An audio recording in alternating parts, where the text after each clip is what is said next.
Shumi spoke about the Aircross and the Basalt, how we appreciate both the cars, but both have different flavors and purposes. And it was lovely to revisit that again, having both the cars together.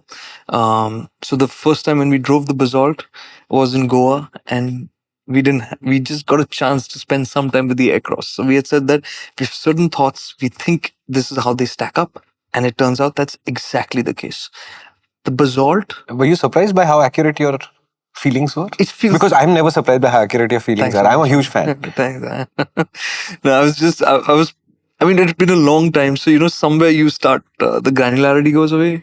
So you kind of. No, it doesn't. You only imagine these things. You're not as old as you think you are, Kartik. Okay, thanks. You're man. not as old as a flap type door handle. He's too cute, man.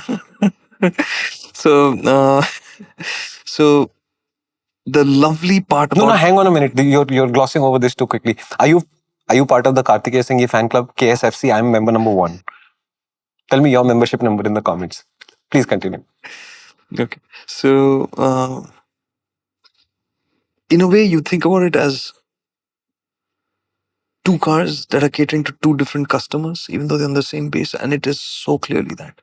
Like the backseat experience for somebody who wants to be driven around, who's more family focused, is looking for that one car that will do it all. The Basalt will make so much sense. Right. Like, especially if you're the kinds who's going to be driven around, you will love that.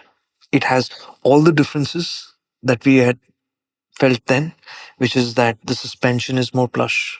It has the smaller wheels. It has 16-inch wheels versus the Aircross's 17s.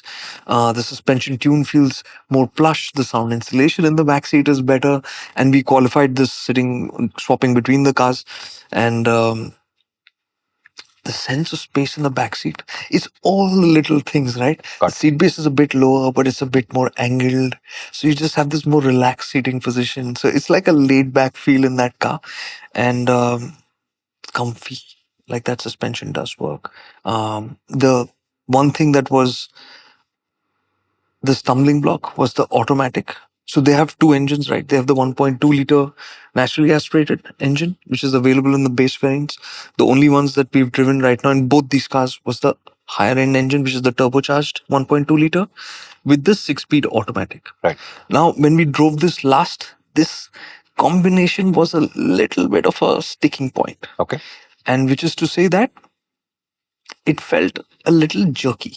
So you'd go on, you start accelerating and I'd do that like delayed response and then sharp response, right? So that was a thing that was an issue with these cars, which kind of marred the experience. Now, with these two cars, again, when I started first with the Basalt. Now, in the Basalt, when I started driving it, you felt that the throttle is sharp and you're like, yeah, I'm driving in Pune city traffic. And I'm like, and we drove these cars for 50 kilometers each. If there was need, we would have spent more time, but these cars are largely mechanically, they're the same, right? We just needed to cross check in case something had changed. So you're driving it in traffic and you realize that it does feel really sharp, like it's a little too responsive. But that jerkiness came from your throttle input and not the sense of lag that I had felt last time. Okay. So I spent the day with the Basalt, and then after that, I got into the Aircross the next day. And when I got into the Aircross, I thought, this feels a bit smoother. And I thought, how can that be? Maybe, do they have a tune that's different for it? And I thought, no, wait, it's a 17-inch wheel, so there's more inertia, so it's smoothing it out and all of that. But after I was done with the Aircross, I went back to the Basalt and I drove that. And I realized that it's not that different in terms of the experience between the two. There's a slight difference. So what I realized in that was that I had adapted to the throttle now, that sharpness of it, that now my foot was behaving in a more sensitive and calibrated jerk coming and sort of accounting for it. It's actually not jerk from the sense of the lag and the power coming in. It's just how strong it can feel in that initial also. Right. So basically you have calibrated to that. Right. So I smoothened out. So what I'm trying to say is what was a bit of a stumbling block for me earlier. Now I realize that, and see, we've gone through an E20 calibration update and all of those things. Some minor tweaks may have happened in this process. Something has slightly calmed down even in that initial phase. Got it.